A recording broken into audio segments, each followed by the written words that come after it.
después de esta pequeña pausa comercial aquí en Actualidad y Política junto a nuestros invitados. Comenzamos con este segundo bloque, con todo el distanciamiento físico-social que corresponde y también con una mala noticia donde ya se confirmó, ¿cierto?, cuarentena total, por lo menos para Osorno, Frutillar y San Juan de la Costa. Una lamentable noticia para todos nosotros, pero también hay que decirlo que esto es responsabilidad de todos. Vamos a presentar a nuestra invitada. Ella es Andrea Tarciján, ella es presidenta regional de la UDI. ¿Cómo estás, Andrea? Bienvenida. Muy bien, Claudia, encantada de estar nuevamente acá en los estudios de INET y encantada de poder dirigirme también a todos ustedes. Tú eres de Frutillar, tengo entendido. De Yanquihue.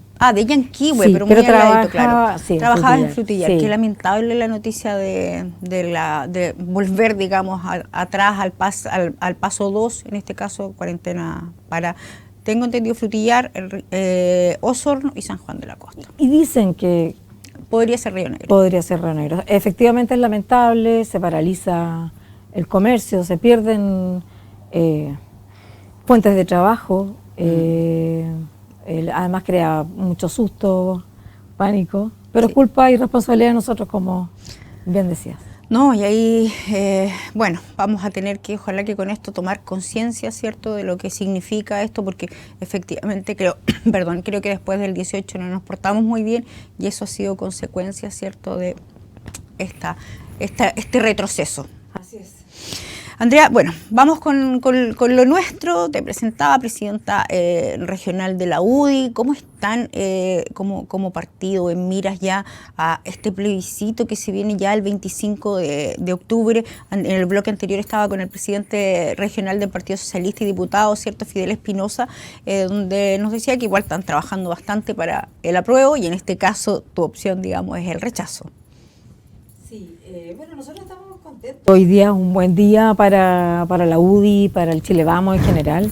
Se inscribió ayer el pacto, ¿cierto?, electoral, donde nosotros pudimos llegar a grandes acuerdos que en el fondo nos van a llevar a volver a tener éxito en la próxima elección municipal. Por supuesto. Y por ejemplo, ahí en ese sentido, con respecto al tema del plebiscito, estamos en un escenario muy complejo, donde ya se dio a conocer, ¿cierto?, la confirmación de al menos 3 comunas de la región que van a entrar en cuarentena total. Obviamente esto no lo tenían planificado tampoco, pero no sabemos si va a, en el fondo, en el 25 de octubre vamos a poder salir y obviamente esto da cuenta de un aumento en los casos de personas contagiadas con COVID que no van a poder votar si están contagiadas en ese día. Sí, yo la verdad es que siento que si antes no estaban las condiciones dadas para llevar un proceso constituyente en medio de la violencia que estaba desatada desde el 19 de octubre, menos ahora, Claudia. Si me pregunta de manera personal, yo prefiero 1000 veces que se haga el plebiscito y no que se junte con la municipal, por ejemplo. Creo que electoralmente es mucho más enredado. Sin embargo, hoy día, pensando en la salud de la ciudadanía, es complejo. Estamos hablando de que los niños no han tenido clases en todo el año, han habido pérdidas laborales, ha sido tremendo. Entonces, llevar adelante un plebiscito que, aparte de caro, va a generar mucha duda, mucha abstención de la ciudadanía. Claro, y además donde no vamos a tener, digamos, no va a ser tan democrático como se quiere, porque mucha gente va a estar imposibilitada de ir a votar y otro tanto va a tener el temor de ir a votar. Exactamente. El plebiscito lo que genera, o sea, lo que hace es consultar. Aquí se quiere dilucidar algo, si Chile quiere o no una nueva constitución. Entonces, si no podemos preguntarle a la gente para qué lo vamos a hacer, es súper lógico y obvio. Entonces, entiendo yo que hay una serie de circunstancias políticas que evidentemente, y por el resguardo también de la no violencia, de la tranquilidad y todo, que el gobierno no quiera poner el tema en la palestra y está haciendo todo lo posible para que esto se desarrolle. Todas las garantías, imagínate, se están contratando en CERVEL a facilitadores del proceso. Estos facilitadores van a ser personas que van a estar en las entradas no tomando la temperatura, porque después el CERVEL dijo que no podía tomar la temperatura porque era discriminar. Y si alguien venía con temperatura alta, no iba a poder, no se sabía si era COVID, evidentemente, podría ser cualquier cosa. Entonces, estas personas van a estar con el alcohol gel, señalando y todo eso. Bueno, yo quiero hacer recuerdo un poco en que, obviamente por la actividad política siempre nos había tocado ser apoderados de local, claro, y uno circulaba, qué sé yo, con esto entretenido que tiene la política de los procesos electorales. Y siempre el encargado del local nos decía, usted no converse con la gente, nos retaban, ¿cierto? No induzca el voto, vayan afuera del local, o venía, digamos, la contraparte a acusar, digamos, a veces algunas prácticas que uno no es que tuviera, sino que la gente se acerca a uno para preguntar. Entonces, por supuesto, ya, si tú comparas eso que estaba prohibido, porque la idea es que la gente vote de manera muy libre, muy no presionada, que nadie le sople el voto, entonces ahora estos facilitadores también viene, o sea, finalmente, ¿a qué voy? Con tal de votar, de que se lleve adelante el COVID, no importa que nos contagiemos, no importa que hayan facilitadores, claro, que puedan inducir el voto, no importa nada. Entonces, estamos cayendo en una cosa muy absurda. ¿No? Y que si llega a ganar cualquiera de las dos opciones va a ser con una muy mínima participación. Muy mínima, muy mínima. Entonces el que pierda va a decir que no es legítimo, que carece de legitimidad, aunque eso no esté regulado por ley. Y finalmente, entonces, imagino yo aquellos grupos subversivos, violentos, que no reconocen nada. Sí. Imagínate, no sé, va a ser complejo. Va a ser muy complejo, la verdad. O sea, bueno, quizás todavía quedan un par de días, quedan 25 días prácticamente, menos incluso, y que en el fondo las autoridades y tanto los parlamentarios estén de acuerdo quizás en suspenderlo un par de meses más. Así es. Bueno, Andrea, bueno, tú trabajabas en la Municipalidad de Frutillar y ahora estás asumiendo un muy nuevo desafío y gran desafío también. Cuéntanos en qué consiste. Sí, me quedo todavía unas vacaciones y unas cosas y obviamente vamos a seguir apoyando a la comuna de Frutillar en toda la gestión de la oficina de vivienda, pero sí, voy a asumir como jefa de gabinete del senador Moreira, así es que es un nuevo desafío poder representar la región, poder ser ese nexo, ¿cierto?, de la legislatura, su rol como senador y lo que tiene que hacer acá en contacto con la ciudadanía, así que... Eso es con miras a la reelección, ¿no? Sí, evidentemente con miras como senador, a la reelección, digamos, sí, de la región de los lagos. Sí. Y volviendo un poco al tema de las elecciones, no el plebiscito, sino que las elecciones de alcaldes que se vienen, gobernador regional, concejales, que también... No sabemos, cuando empezó esta pandemia pensábamos que se iba a acabar en 1 o 2 meses más, pero han pasado ya 6 meses y estamos en la misma. Sí. Entonces, ¿cómo han trabajado ustedes como partido un poco para el tema de las listas, candidatos a gobernador regional? ¿Van a ser primarias, no van a ser primarias? Nosotros estábamos, la verdad, contentos, como te contaba al principio, por este pacto que logramos inscribir ayer, donde toda la derecha va unida, junta. Hemos tenido éxito con el Chile Vamos y vamos a seguir teniéndolo. Y la única clave de aquello es la unidad. En ese mismo tono se inscribieron 2 cosas. El pacto y acordamos llevar alcaldes únicos y gobernadores regionales únicos. Ya, perfecto. Eso significa que la fórmula... pero esto en el bloque Chile Vamos, que para que nuestros televidentes sepan, involucra a la UDI. A la UDI, RN, PRI y Evópolis. ¿Ya? Entonces, la primaria es un mecanismo para dilucidar quién de nuestros candidatos de qué bloque es el más apropiado, el que cuenta con mayor, digamos, adhesión ciudadana. Pero acá en Los Lagos se estimó que en realidad no era necesaria la primaria. ¿Por qué? Porque yo primero les quiero contar que de las 30 comunas de Los Lagos, 19 son de Chile Vamos.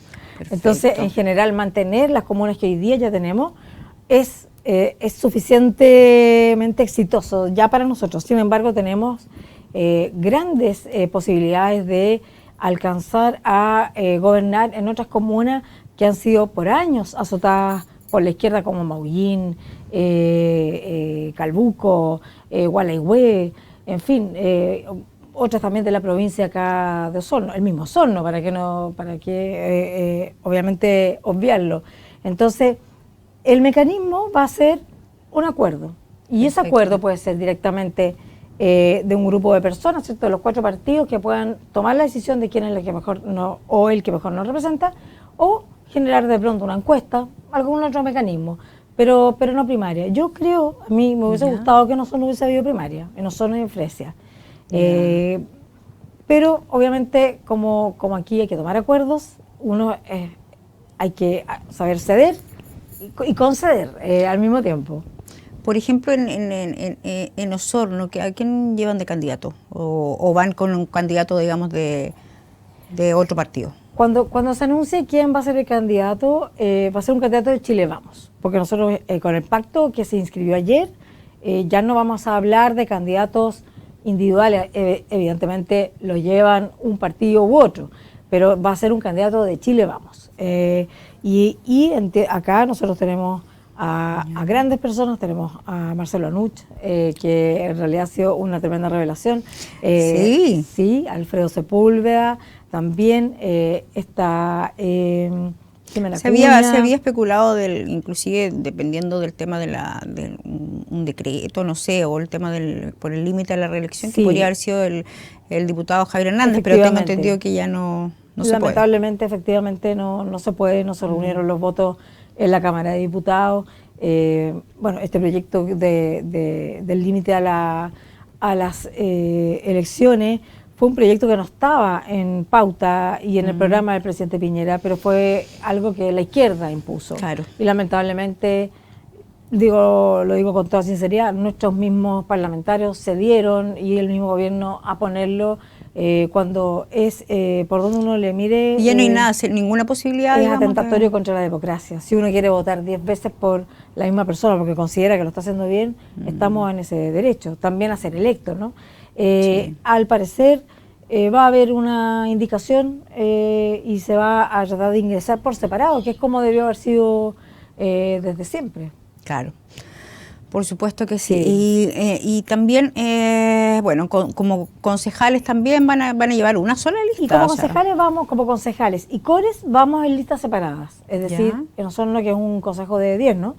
Van a haber 10 candidatos a concejal de la UDI, 10 de RN, y así de los otros partidos. Y eso igual ya lo tienen más o menos armado. Y con los consejeros, el candidato a gobernador regional.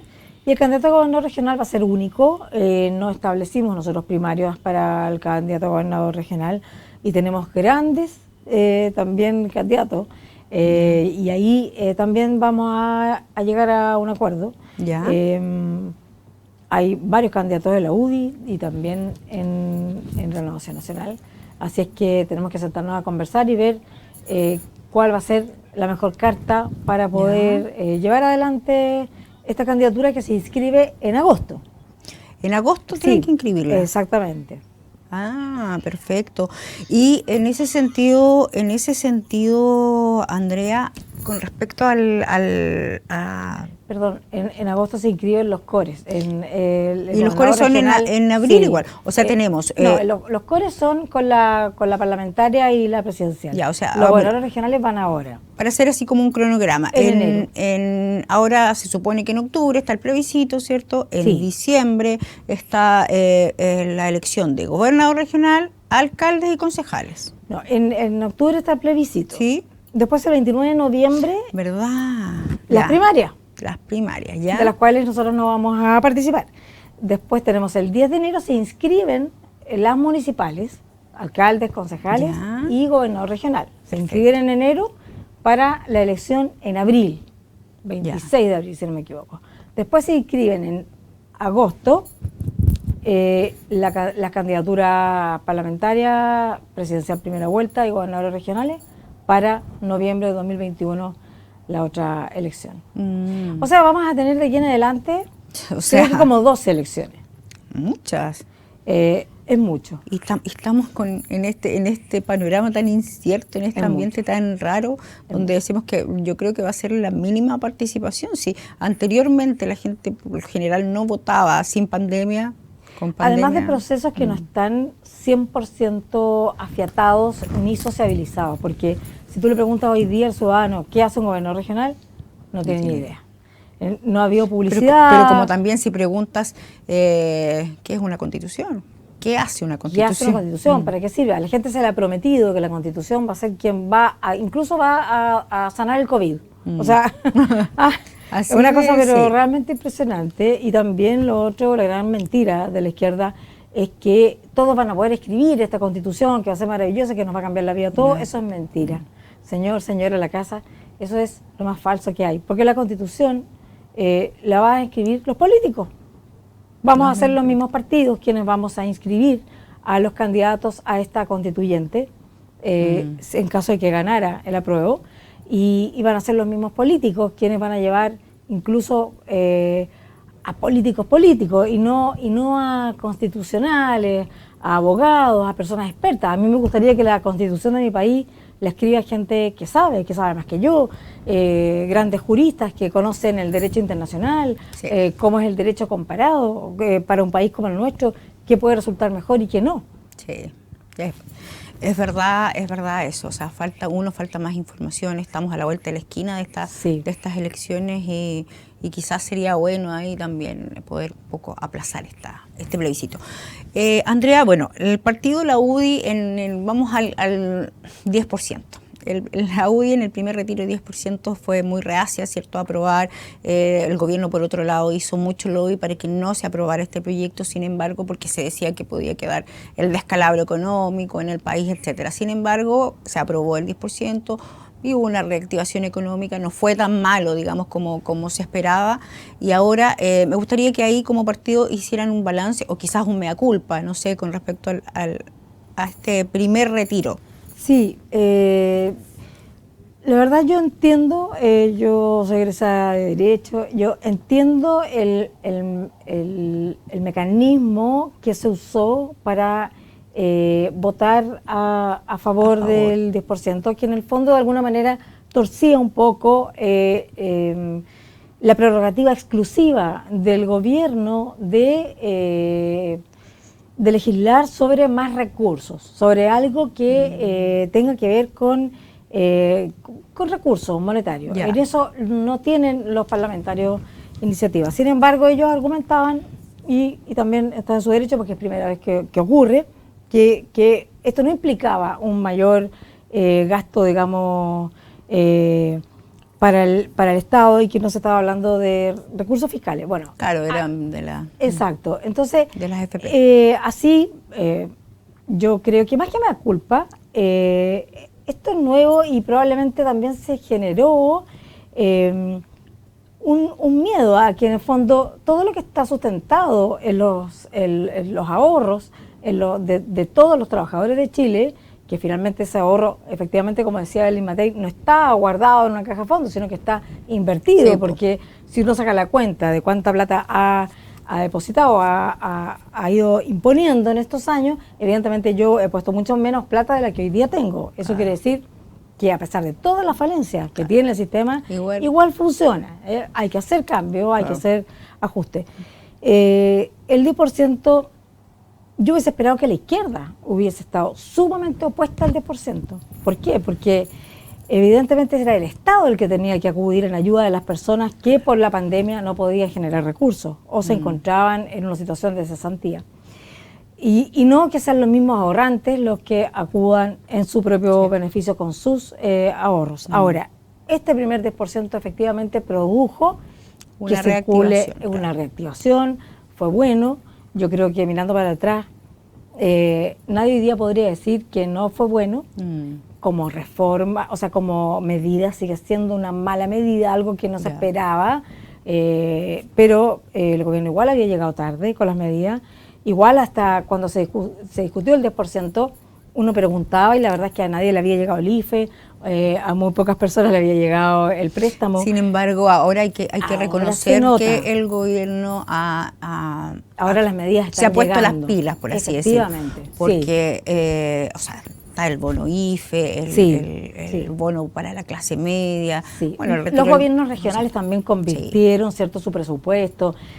Hacienda recogió presupuestos de algunos programas que probablemente no eran tan indispensables y se está viendo esos 12.000 millones de dólares. Se está apoyando mucho a los emprendedores también. Sí, sí. Hay que reconocerlo, que por lo menos ahí creo que Piñera viene ahí con su visión, digamos, y su propuesta. Andrea, se propuso un segundo retiro del 10% para el mes de diciembre. ¿Lo han conversado como partido? ¿Qué es lo que van a hacer? RN ya lo está pensando y varios ya han dicho que van a aprobar, digamos, si es que se llegara a presentar. Estamos hablando hipotéticamente hoy día. Yo creo que ahí hay que darle una vuelta. Ya.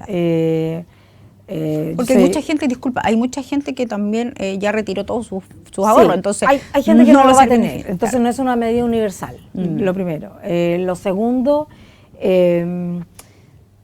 yo no tengo problema con que la gente haya ido a comprarse un plasma, una tele, ya no existen los plasmas, creo. Los LCD dijeron.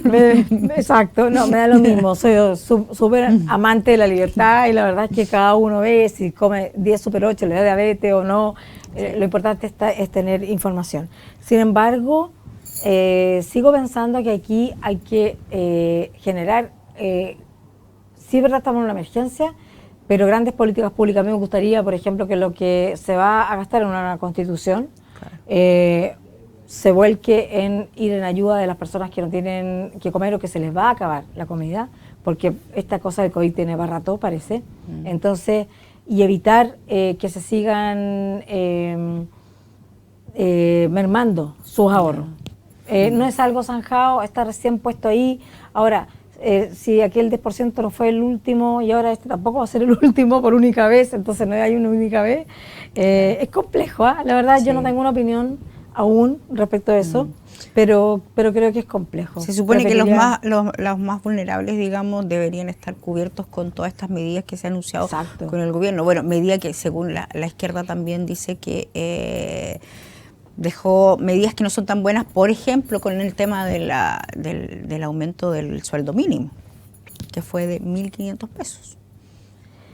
Pero también uno también entiende, digamos, que todos los recursos que se han invertido han sido precisamente para las familias que...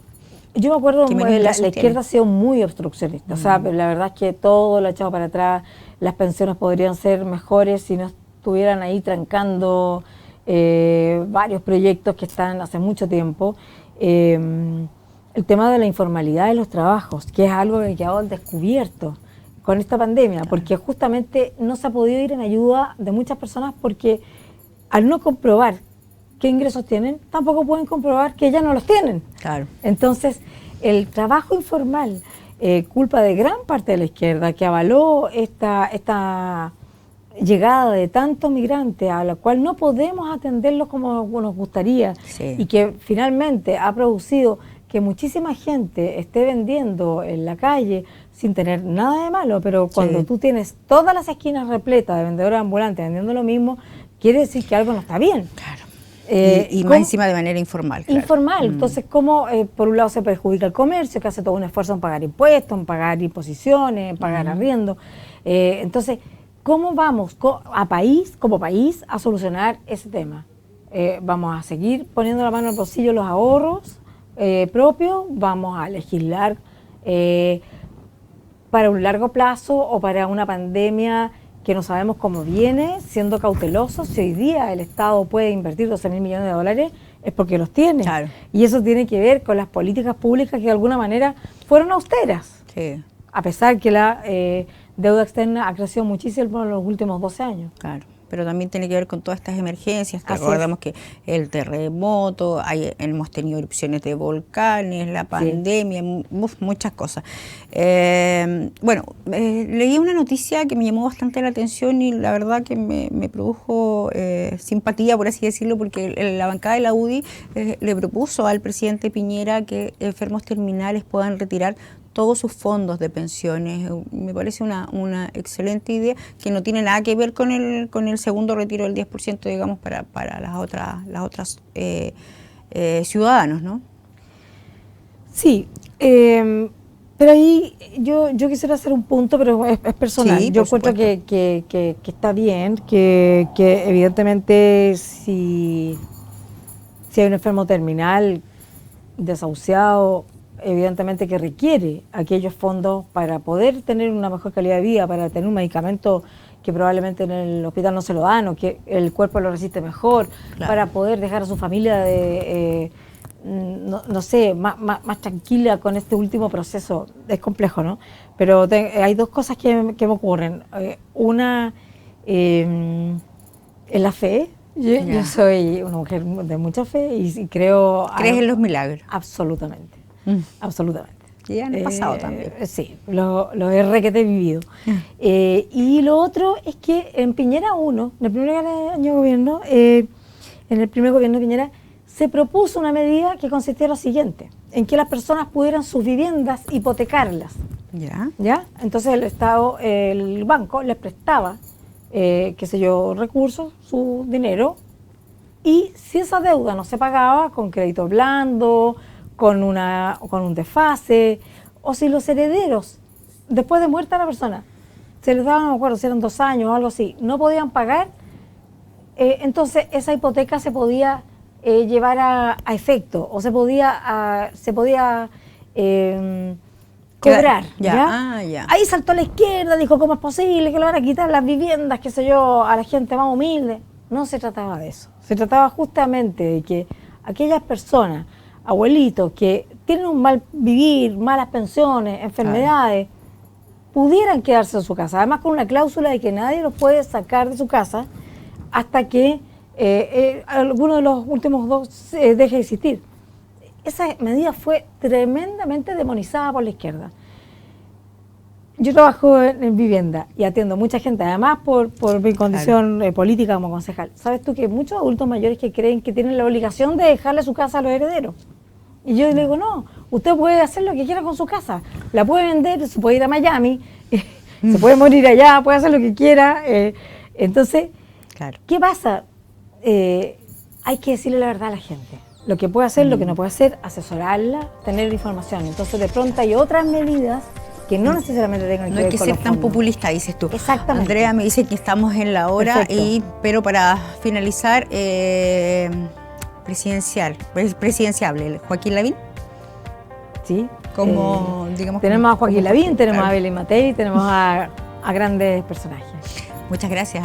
Gracias a ustedes. Con nosotros hay Andrea Tarciján, presidenta regional de la Unión Demócrata Independiente, más conocida como UDI. Y nosotros terminamos en este programa de la jornada del día de hoy. Esperemos que haya quedado informado hoy día, así que fue no actualidad, sino que más bien pura política. Nos vemos, hasta pronto.